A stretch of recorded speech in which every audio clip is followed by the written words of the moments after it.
This podcast is a quest for well-being, a quest for a meaningful life through the exploration of fundamental truth. Enlightening ideas, insights on physical, mental, and spiritual health.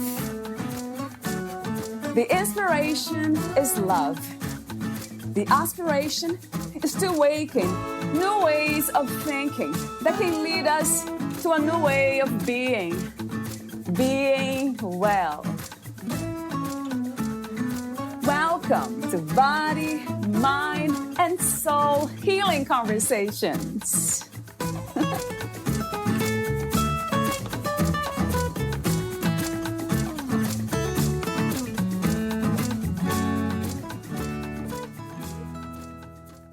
Valeria interviews Meir Schneider, the author of The Movement for Self-Healing, an essential resource for anyone seeking wellness.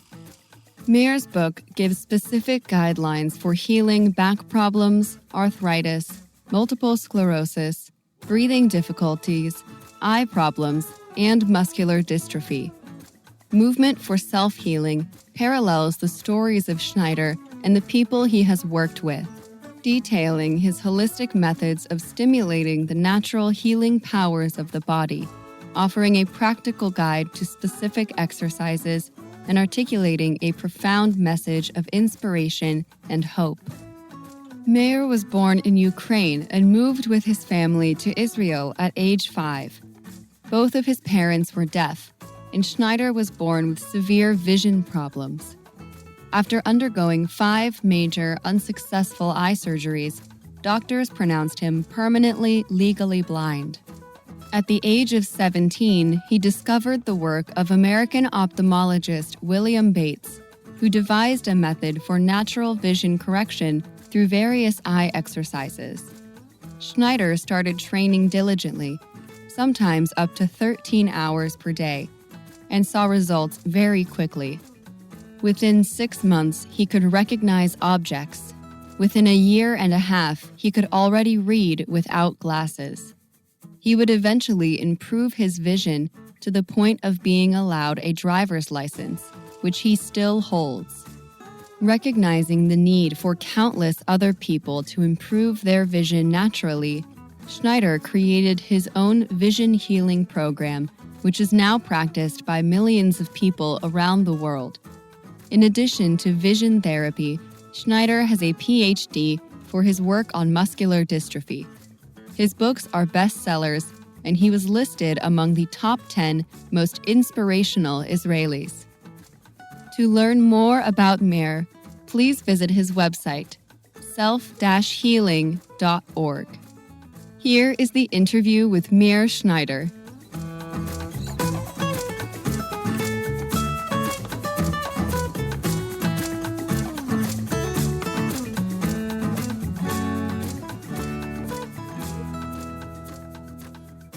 So welcome back, Meir. We spoke not too long ago about so many things, healing, self-healing, and life itself. But knowing that life is movement, I am wondering if you have changed in any way or you have discovered anything new since we talked. So my question is, who is Meir Schneider today? Well, it's very interesting. Many things are standing still and many things are changing. Mm-hmm. I would say what is standing still right now in the coronavirus time, the practice that I'm so used to is gone because I don't have as much practice. I don't have as much income to help our place thrive and survive. And the difference between now and let's say 40 years ago when I came to this country, and in Tel Aviv, my phone was ringing every 2 minutes. Clients came. In fact, the chief of staff of Israel in hiding came to me because his back was out and I fixed his back. I worked with him from 12 at night until 2:30 in the morning. I must say I charged him twice as much, which I was happy to do. But next day he could dance with the prime minister in a wedding. But when I came here, I was so upset, even though I came to study. I was so upset not to have my clients. And it was hard for me. Now it's a bit different. Here's what's different. Number one, being almost 66, I am so happy to have time for myself. I'm looking at it instead of a time which is to mourn over, a time of inner recovery. So on the one hand, it's wonderful that at the age of 66, I'm far from thinking about retirement because I want to keep working with people.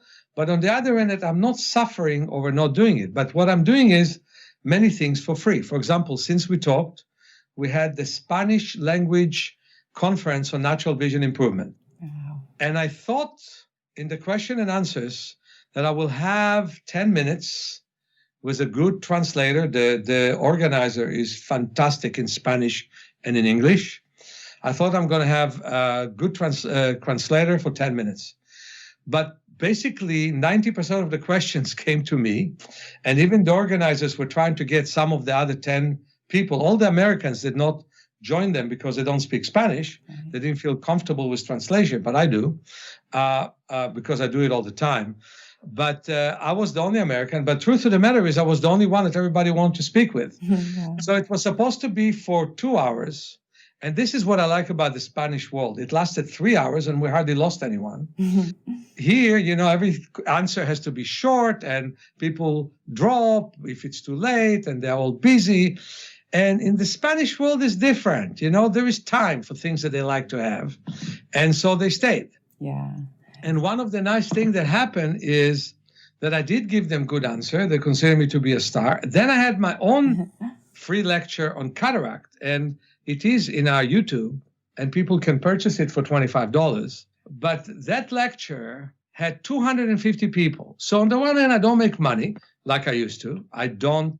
And it's worrying because you need to keep your school going and all that. Right. But I'm not worried. And that's the thing that happened to me. I'm not worried. I'm not agitated. Right. I don't have any space for feeling bad. And I tell you, wonderful. Something hard is happening now. And this is that my partner, my girlfriend, Jeanne, who is in Quebec City, cannot come to the United States because they closed the borders. Wow. And I cannot come to her. And on the one hand, I could feel very depressed about it. I could feel extremely depressed about it. But on the other hand, I'm saying, okay, I don't like it. It's not what I want to see happening. But then I'm spending time walking in the park, talking to the trees, bathing in the ocean, having fun. And so I would say that the Meir then is still the Meir now with less anxiety. How about that? I love how you're able to, this is what your work is about, transforming energies, whatever life throws at you, you know how to transmute and transform. Something that happened then still happens now. It's really hard for me to lose the battle for patient's life. Right. That did not stop. There's something bad about it. You got to be a bit indifferent. Something good about it. You have innovations in some cases. But that did not change. The compassion, the love to the clients, the need to help them, the need to take care of them. That is true about me from the age of 16. Wow. And that is true about me at the age of 66, 50 years later. That did not change. I used to drop high school and go and work on vision patients, not go to the university and go and work on muscular dystrophy patients. Wow. No matter how much it cost me in my grades then, I used to do it then. I am devoted to clients now. No difference in that sense. But the sense of anxiety about my own life and things that I need has gone. And it just gives you a good sense of what is priority.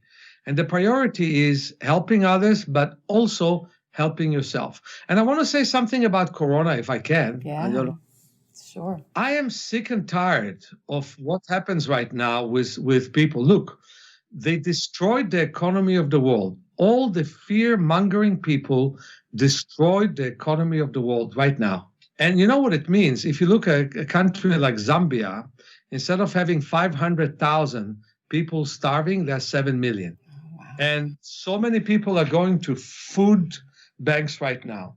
So many people's heart is broken because they cannot open their shops. And I don't understand why they stop hair salons and nail salons from opening. Those people learned nothing but cleanliness before they open their shops anyway. Sure. So all of their thought is so crazy. And then they start and then they close. So the poor people invested money in making their places very good for distancing, and now they have to close again. So I must tell you, I'm very critical over those people. And I must say, even though I always belong to the left, I'm very much against the left right now for doing exactly that. Okay. Now, the other thing that I want to say is this. We always talk about those who die from corona. I'm looking at San Francisco Bay Area. 700 people died in what they call corona-related illness, right? Mm-hmm. Let me say that I really believe that only a small part of them, let's say 100, 150, died because they got corona. Most of them would have died a day later, a week later, perhaps a month later, because they already had illnesses that would kill them anyway. So any cold, flu, mental anguish, anything would have killed them anyhow. Okay. So first of all, there is manipulation in that particular thing. The other thing is, okay, 700 people died. There are 50,000 recorded cases in the Bay Area. Now, some people in the CDC are saying that actually, for every case we discover, there are 20 cases that we didn't discover. I like that figure. That means 1 million people in some way have encountered corona, okay? Yeah. 700 dead. And again, I'm telling you, I'm qualifying their death, right? Because I think that maybe 100 or 150 people died because of corona, full stop. But then the rest did not die because of corona. They would have died anyway, and for a week of their life, all of us have to sit at home and not work, okay? Mm-hmm. That includes me. Right. Now, the next thing is, if it's 700 out of 1 million, it's not that many, okay? And some people are saying, so let's take a look at the next thing. 35% of the people have been discovered in Germany in a good research that they already have immunization against corona. That means that if corona attacks them, that day the corona is dying. They have the lymph and the white blood cells to destroy it, okay?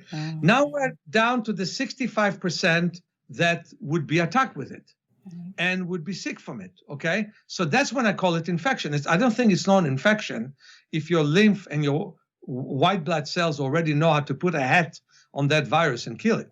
From those 65%, those who would be attacked, okay, 98.9% of them don't have major symptoms. They go to the bathroom more often. It's unpleasant. They have some shortness of breath. They have some fever, some pain.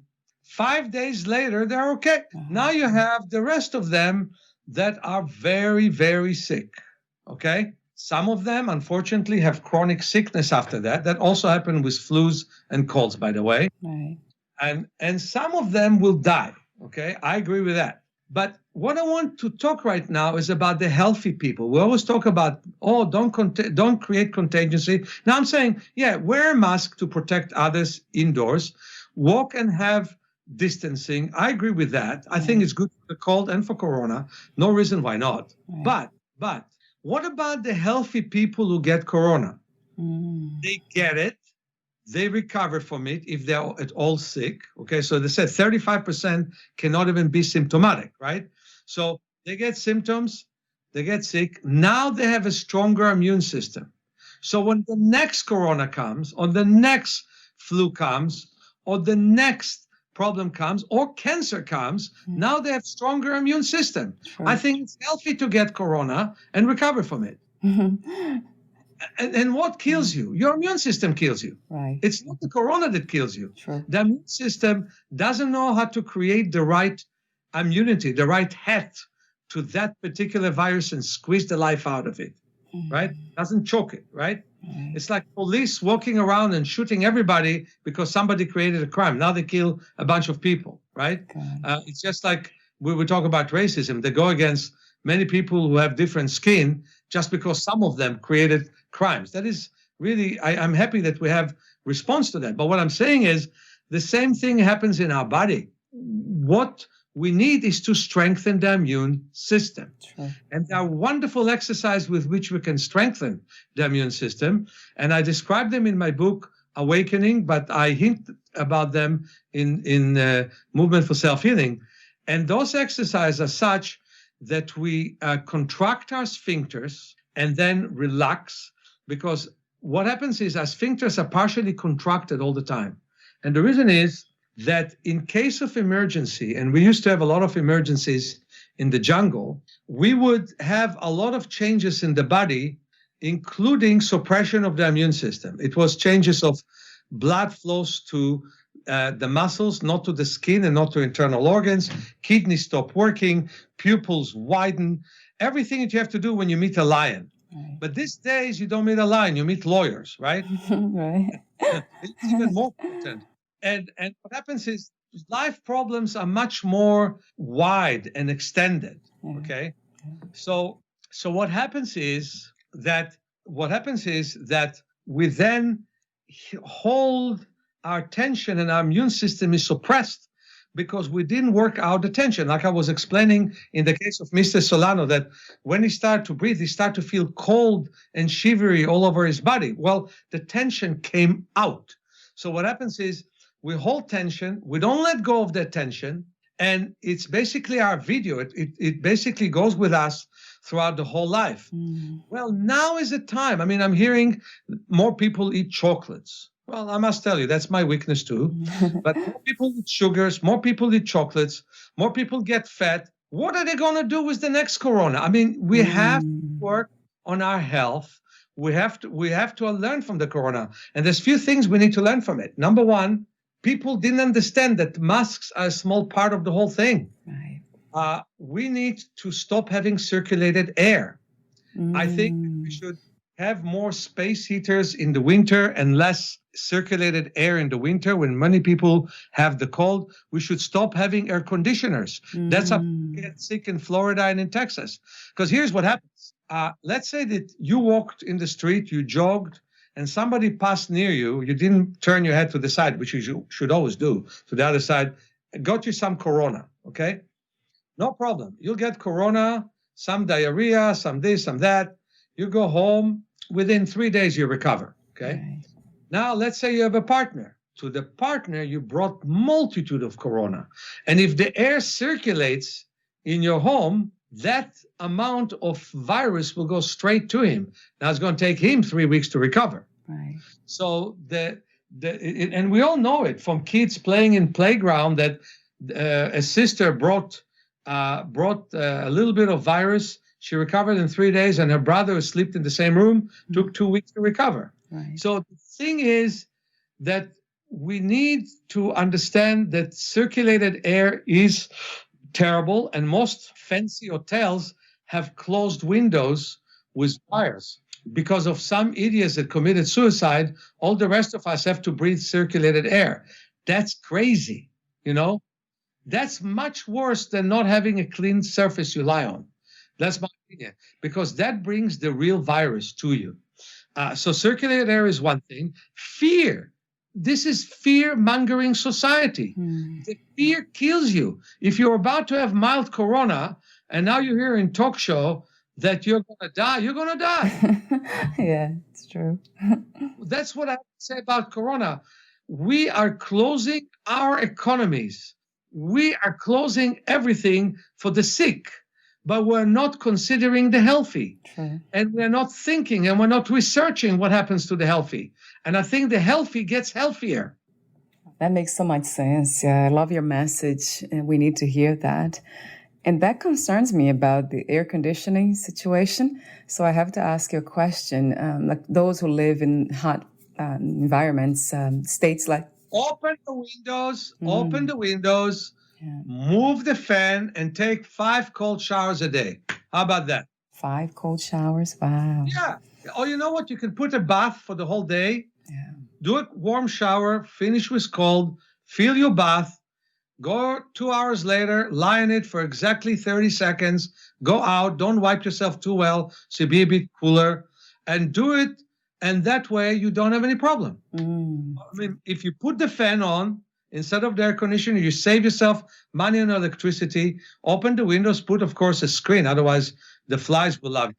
But basically, if you have a fan and you took some cold showers, you would feel 10 times better. Your blood will cool you nicely, you know, and you'll be fine. I've done it in Israel. I was teaching a class in Israel. It's pretty hot weather there. Yeah. I was in my father's home, and I used to go and swim in the sea for about 50 minutes at 6 o'clock in the morning. Wow. I used to then come home around 7, take a warm and cold shower, and finish with a nice cold shower. But I cooled my body. You know, the sea is warm in Israel. It's not like the cold ocean in San Francisco, right? Right. But still, it cools the body because you cool more in the water, right? And I ate a nice breakfast and took a walk of about 50 minutes from my father's home to the hotel where I was teaching my training course. They didn't give me a room, so I had to just wash under my arms because you could assume that I sweat in this muggy weather that you have in New York and you have in Florida, right? And I was teaching. 3 hours later, in spite of air conditioning, people felt so hot and so tired. And they were native to that weather.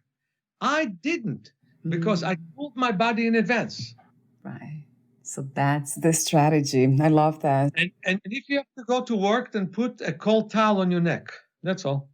Yeah, I love that idea for the sake of health.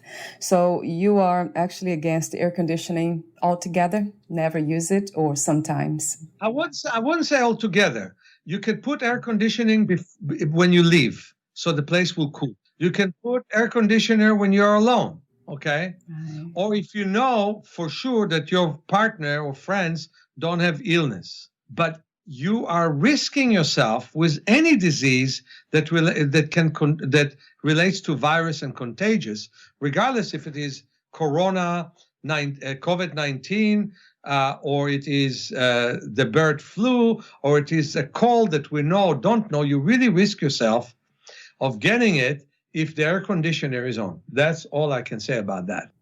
Yeah, I'm thinking here about all the stores, supermarkets, drugstores. So what I'm saying, they learned nothing. Right. They learned nothing. Mask distance, okay? Right. And then they get sicker anyway, and then they accuse people for not wearing enough masks, but that's not the case. Right. They may wear masks and get sick anyway. In fact, I think that if you have circulated air and somehow it trapped within your mask, you'll be even sicker. Right.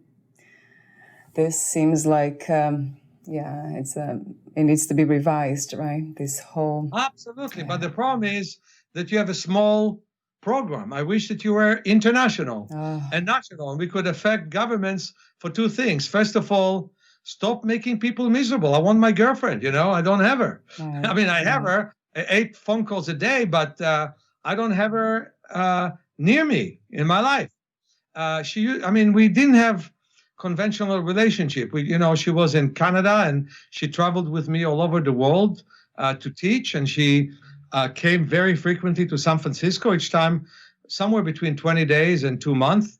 And right now we are 4 months apart, and you don't know who's going to finish. God, yeah, that's another situation. Yeah. Okay, we'll get this message out there. Yeah, I'll do my best, Meir. Thank you. Thanks.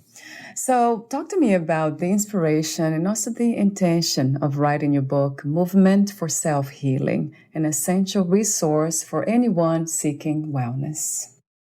I want to tell you something pretty funny. I had an immigration problem, and my lawyer thought I'm going to lose, okay, because I applied for a category that closed, and it related to my work. And I contacted a spiritual teacher. One of my clients knew him.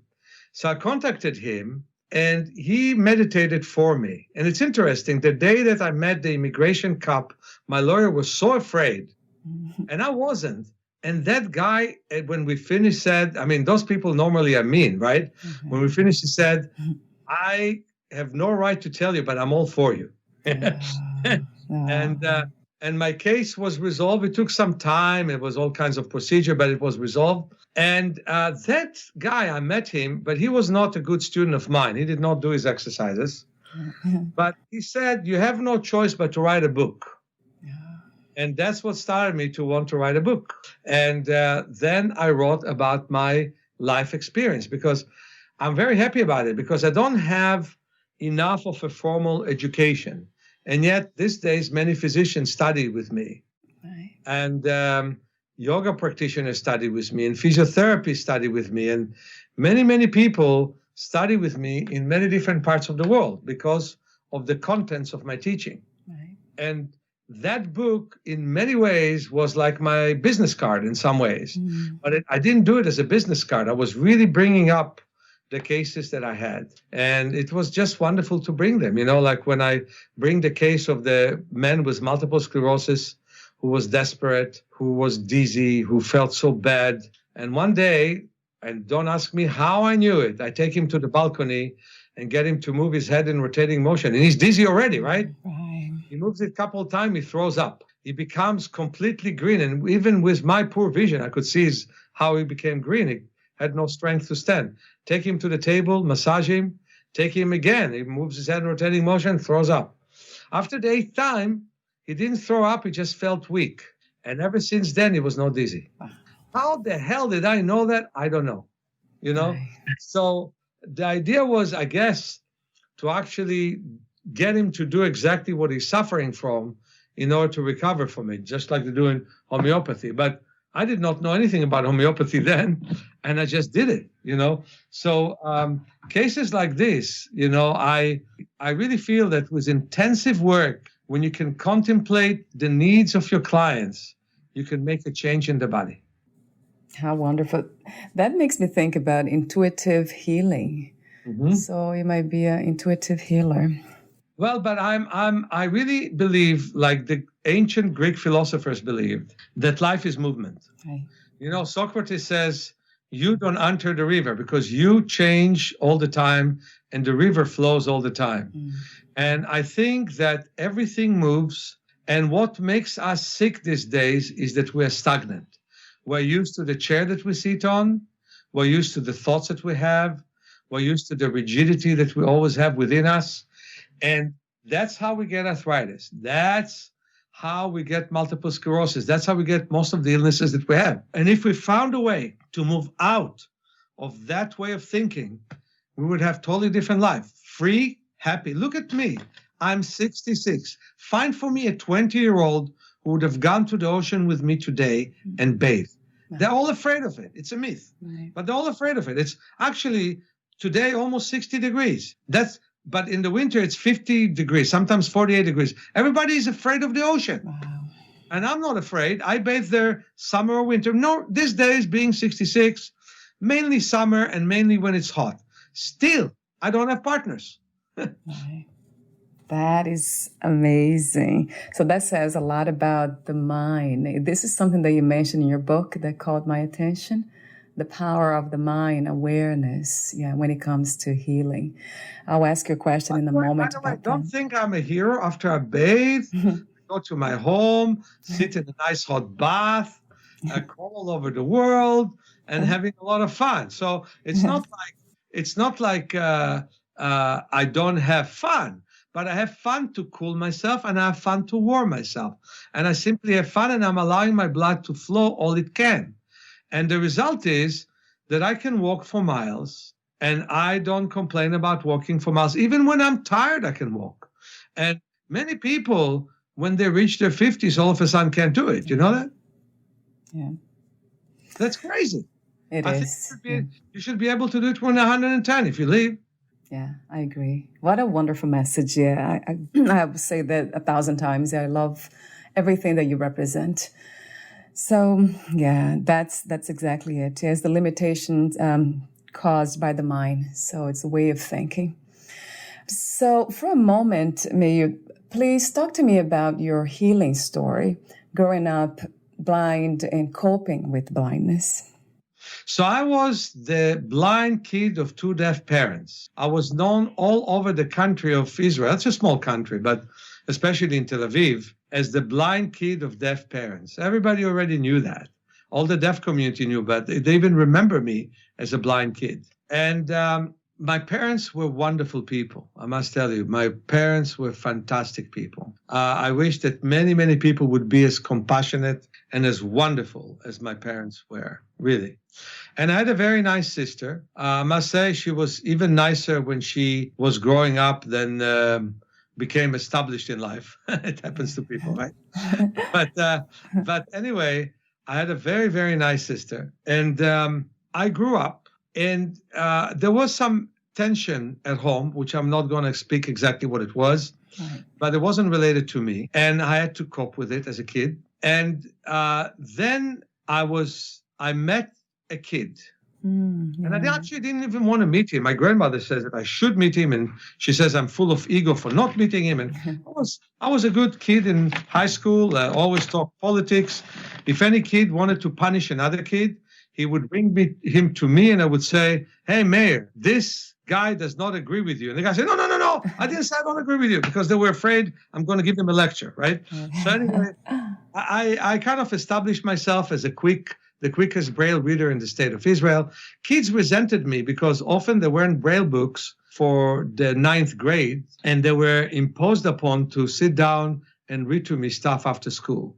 On the other end, I came to kids' home and helped them pass tests and help them understand problems. So it was very interesting that it went kind of both ways. But they didn't like what they had to do, but they liked me helping them. But that's how it was then. That was the politic of then. In grammar school, I had a kid who always was after me, and I almost was thrown out of school for hitting him after he caused 5 kids to lie on top of me. Thing like this happened to me. I was pretty aggressive. I also was inappropriate in that I used to be on unfinished building and fall into ditches. I was riding bikes and fall out of stairs. Oh, no. I was hitting trees and hitting people, but, all kinds of things like this I used to do. And so bad kid, things like that. Yeah. And then what happened is I did meet that kid. His name, I called him Isaac in the book, but then his name was Jacob or Yaakov in Hebrew. And he have shown me eye exercises. And as soon as it did, I worked on them between 13 and 16 hours a day. I worked on them when I went to school. I worked on them everywhere I went. And my vision in that time was basically 1%. And it was 4% with glasses. And within 6 months, it became 4% without glasses. And within a year, it became 5% and 6%. And right now, depends who measures me. The latest optometrist who measured me saw 45%. But when I was measured by one of my students in a much more relaxed atmosphere, it was 70% of normal vision. And so to explain my situation, I had 5 cataract surgeries. My 2 kids also had 5 cataract surgeries. My daughter had 3 surgeries. My son had 2 surgeries in each eye. Yeah. However, their lens was totally removed, unlike mine. And most of it is scar tissue. And they were able to develop a normal visual brain, except almost anyone who was born with cataract, even if the surgery was fantastic, see about 30 to 35% vision, sometimes 40% vision. My daughter, 98% vision, and my son, 110. Means he sees the 2015 line with his glasses. And without glasses, he sees 2080. And my daughter without glasses, it's 2040, 2040. And my daughter without glasses sees 2050, which is 75% vision, and he sees 80% vision, even though they don't have their normal lens, and even though my daughter has small cornea, which is called microphthalmic eye, where most doctors were discouraged and didn't even operate on those kids. The difference is they learned that you have to operate at the age of 8 weeks. 2 or 3 weeks, because at the age of 8 weeks, you start to see. And if you don't see then, you become blind for life. And while doctors experimented on my lens, they went to the wrong place, because the brain needs to develop in that time. And that was not known in my generation. I don't fault any of my doctors for that. And I thank them for trying hard to get me to see. But they were mistaken, basically what I want to say is that in the case of my kids, we went to both situations. We went to the medical profession in the right time, and believe me, it cost me headaches and trepidation.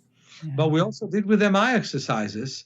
And it's at the end of my book that you can see that I'm running and contemplating what happens to my kids and how the doctors cannot explain how come my daughter sees so well. Right.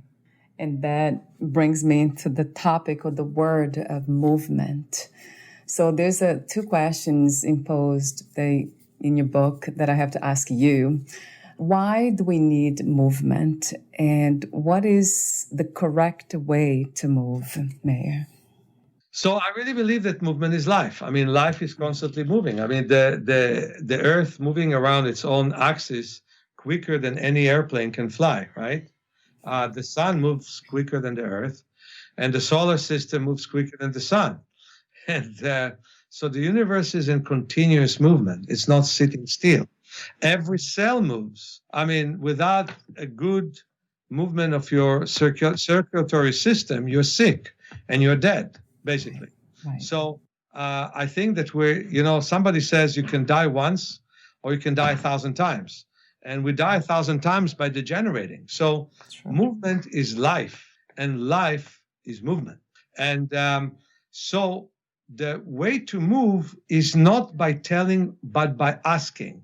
What do I mean by that? We impose on the body rigid disciplines like jump rope 1,000,000 times, stand on one leg, lift weights, do this, do that, do that, do this, etc., etc., etc.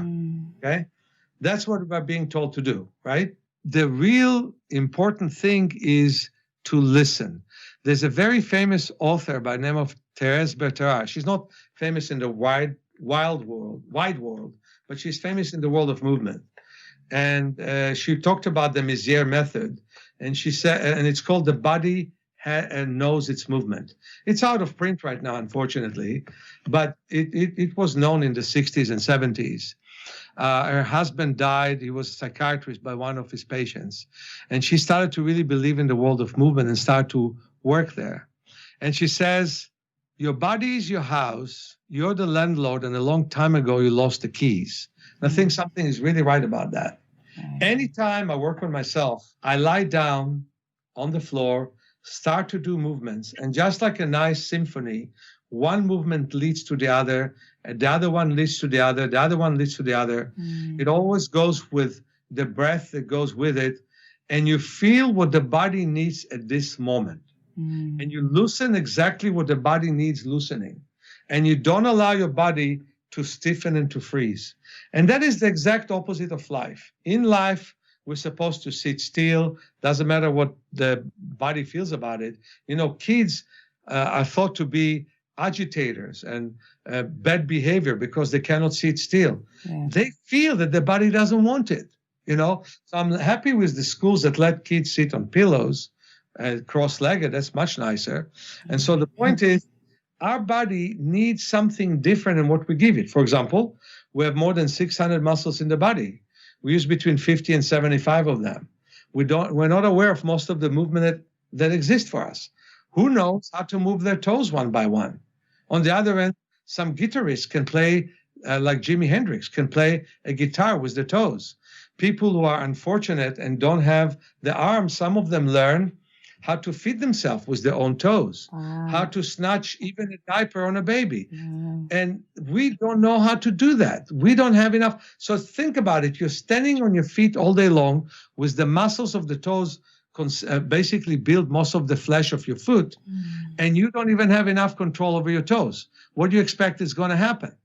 What's going to happen is your ankles will be stiff, which will create stiff knees, which will create stiff hips. And believe it or not, but many people need to replace their knees and hips. And then your lower back will get stiff, and then the middle back will get stiff. And what do you think is going to happen then? Lower back gets stiff, and you have indigestions all the time and lower back pain.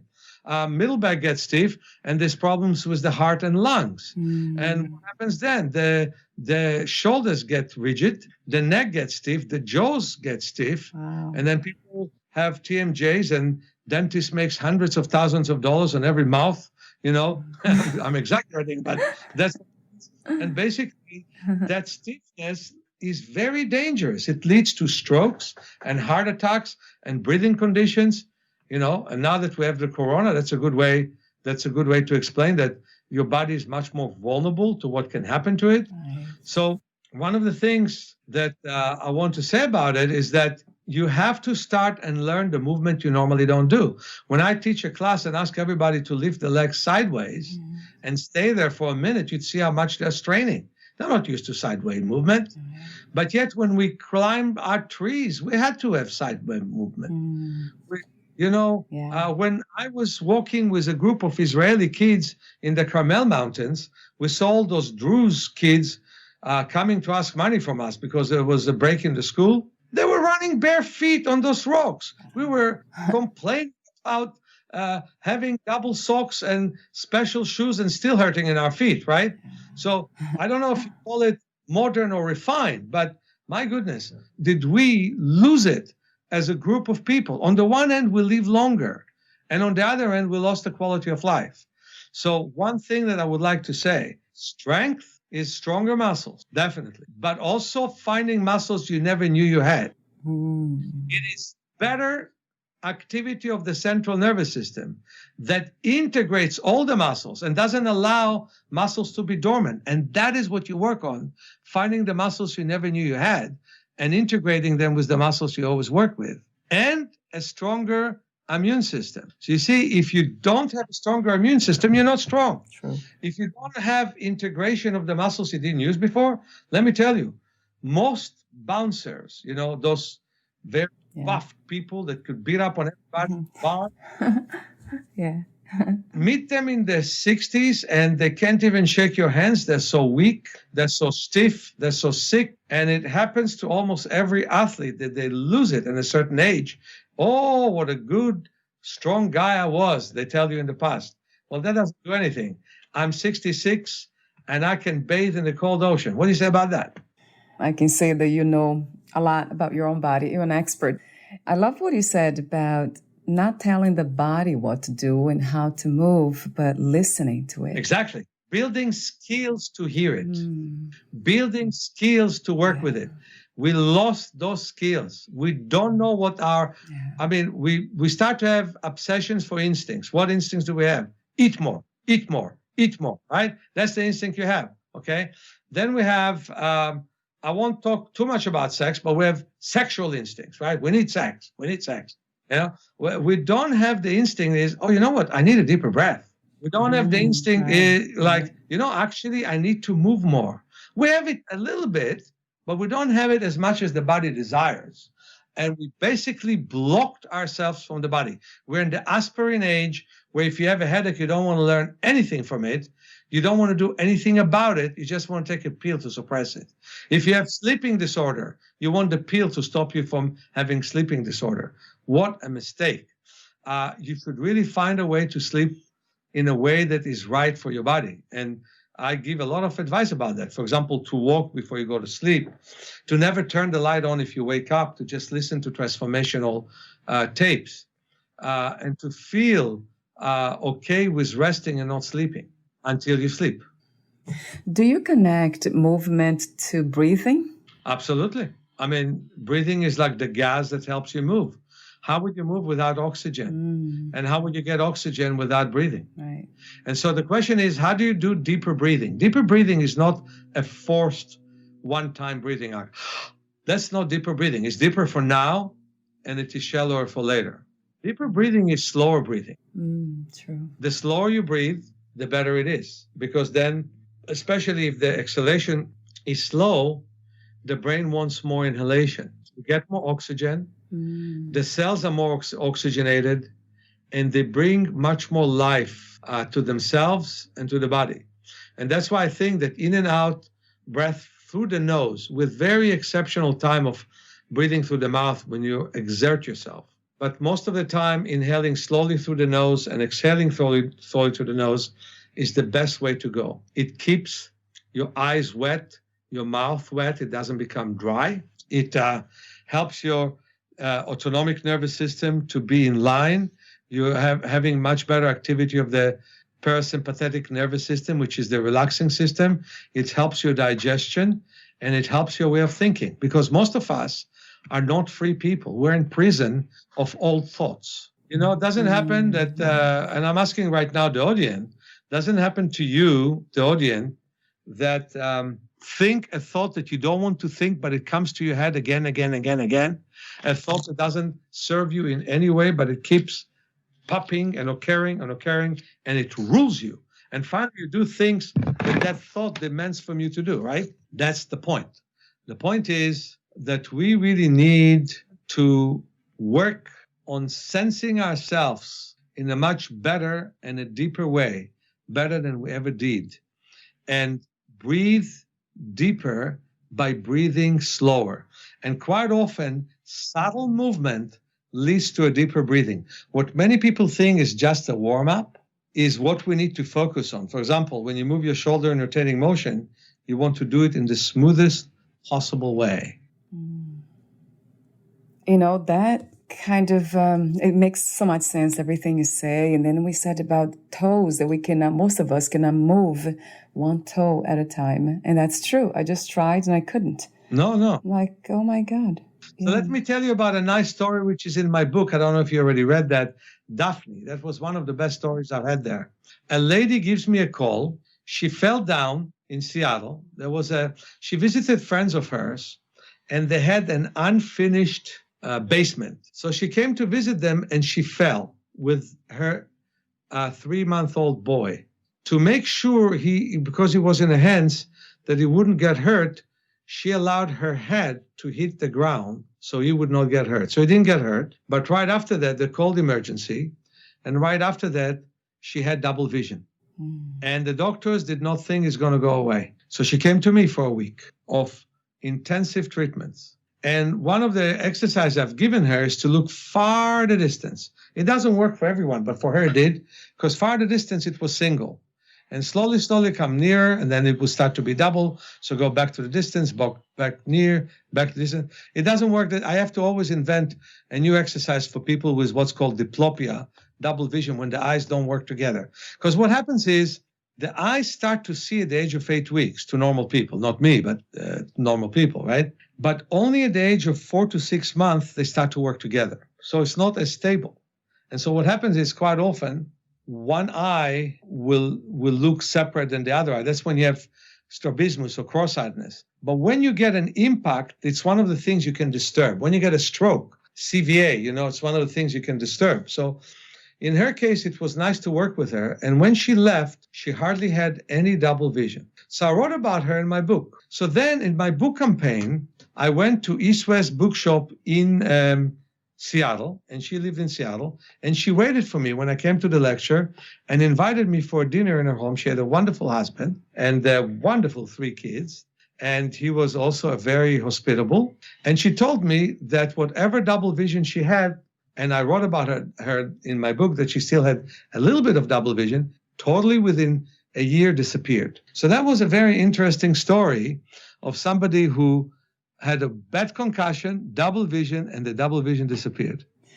So you have a lot of those stories I know there, and I talk to you off record. I would love to have them somehow out there, because this is a wonderful message of self-healing, but it's the power of the body. So the body can heal itself. We don't need medications. We don't need complicated treatments.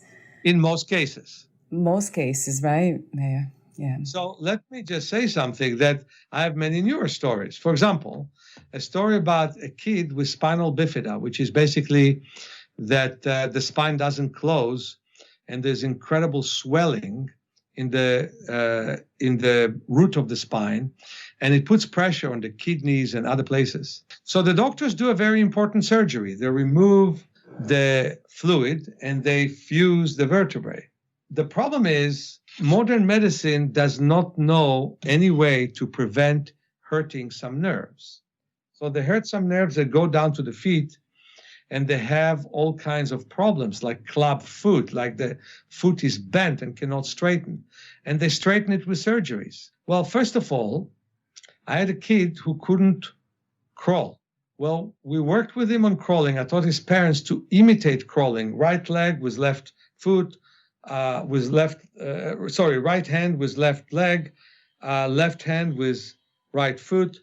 And while first session he couldn't crawl, the second session we didn't know how much we have to move out of his way because he was really crawling and destroying everything in his way, right? Then he couldn't be walking. So I got his father to walk with him in the bath and later on in a shallow pool to hold him. And he was walking and he started to walk normally. And instead of all those surgeries, I've straightened his foot. So what I want to say is that we did a fantastic work on getting him straighter. And I had one spinal bifida kid that the doctor wanted to break his knee in order to put it in braces. Oh, wow. And I really opposed it because it was tight. And we were able to get fundraiser. And then the doctor finally was convinced by the brace maker to allow the braces. They put the braces and nobody needed to break his knee. And we have a story, an ancient story of mine, of Rivka. You should read that story. It's beautiful. A polio patient who we were able, I was then, believe it or not, I was in my early 20s. What was it? How old was I? I don't even remember. I think 21. And I didn't have much income, but I tried to ask the orthopedic surgeon to make her braces. And he said, I'm not doing it. She has a bent knee. I'm going to break the knee so it will fit to a brace because she keep breaking her braces. I said to myself, what kind of a treatment is that, right? So he wanted to bet with me that in 8 months her leg will be straight or else I have to pay for the braces. I was thinking about it. I said, let's do it for 2 years. He said, get out of here, you charlatan. So I was shocked, but his family was behind me. Her family was behind me completely. And we worked on her and we were able to make her arm work better, but we were able to get enough funds with a radio show that we had to get her braces. Can you believe it? Yeah. And then we got her braces and she was able to walk with the braces. And the last that was, she was able to climb upstairs with those braces and her knee became straighter. And my friend, Vered, who you probably will find in my book, Movement for Self-Healing, said to me, you should have bet after all. And I said, no, it's good I wasn't under that pressure because it didn't take 8 months. It took 6 months and the leg was straight. I've got to do something with those stories in the sense of creativity, videos, something.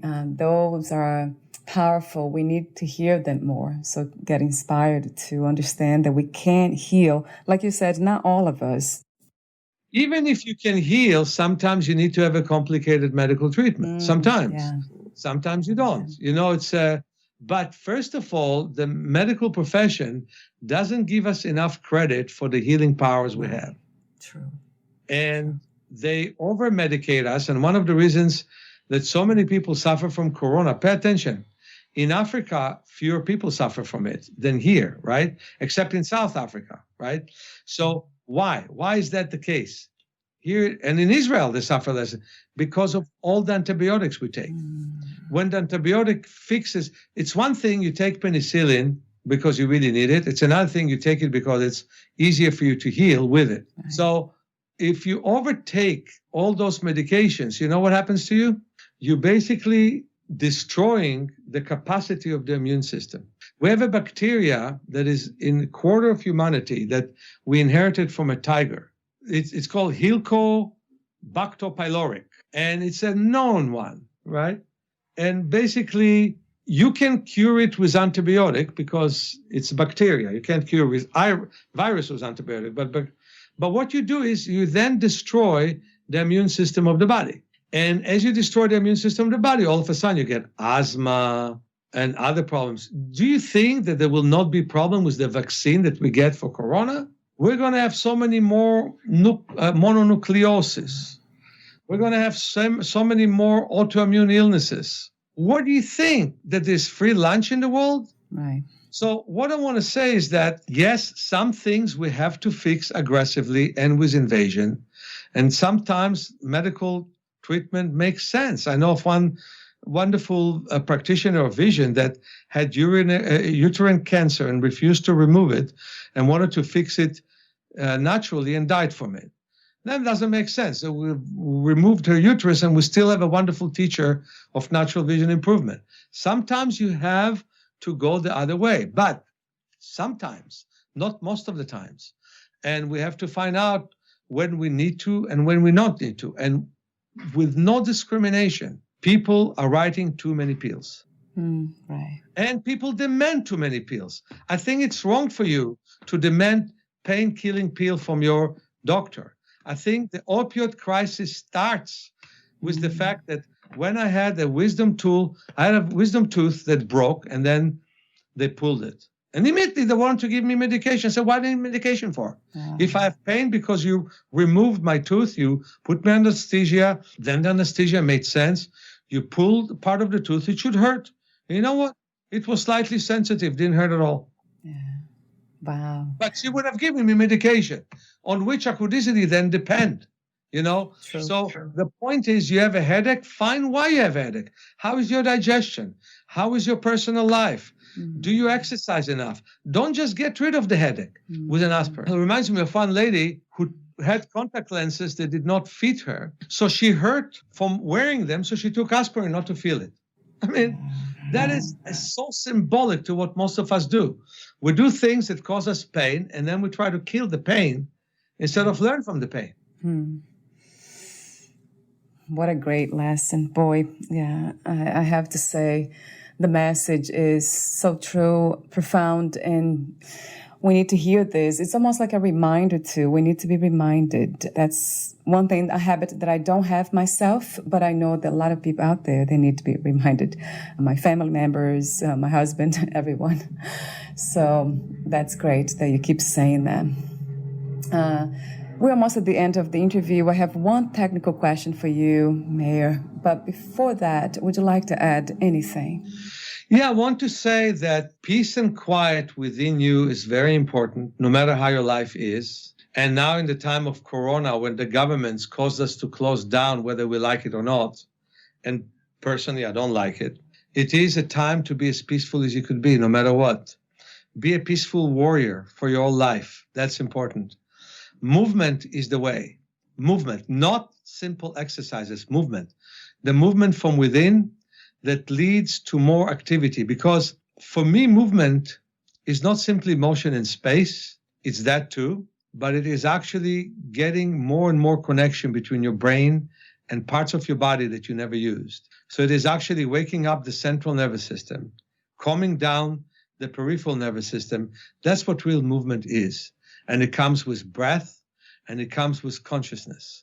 So then running is easy, walking is easy, lifting weights is easy. For example, if you lift weights, don't lift them with all your strength. Don't use muscles you don't need for the form of the movement you're lifting, but just lift the muscles, lift the weights that the specific muscles would work for, and start to lift weights with muscles you normally don't use.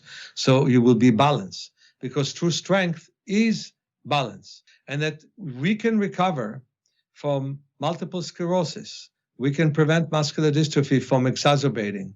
We can have the right physiotherapy for arthritis that doesn't work these days. When more people die from anti-arthritic medication than from all illegal drugs put together, we can definitely prevent all back pains from happening if we are dedicated to not sit all day, to not just walk with shoes on cement, but walk bare feet on grass, on carpets. We need to understand that change is breath. The more you change your setting, the deeper you breathe.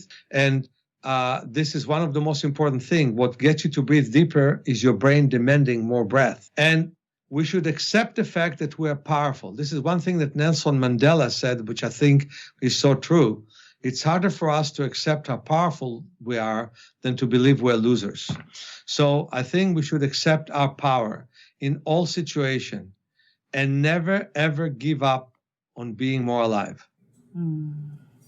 Thank you so much again and again for your profound wisdom and your presence. Thank you, Meir.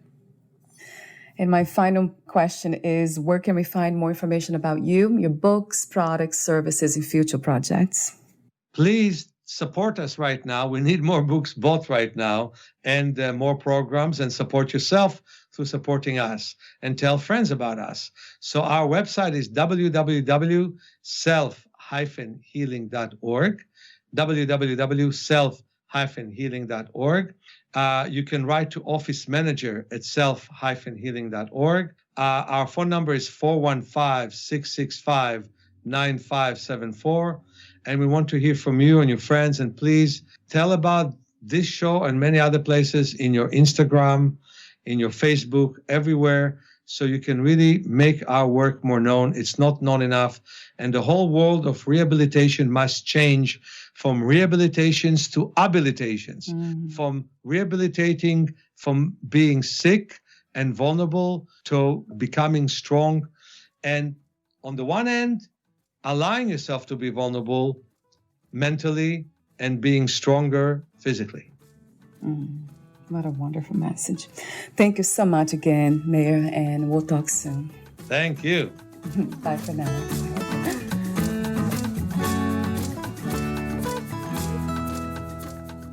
Thank you for listening. To learn more about Meir Schneider, please visit his website, self-healing.org.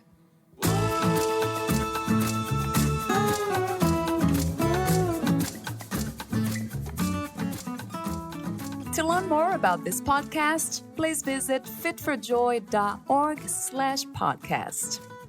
I want to thank the Patreon members, Lawrence McGrath, Mark Basden, Terry Clayton, and Aidan Vickrock. Thank you again for listening, and bye for now.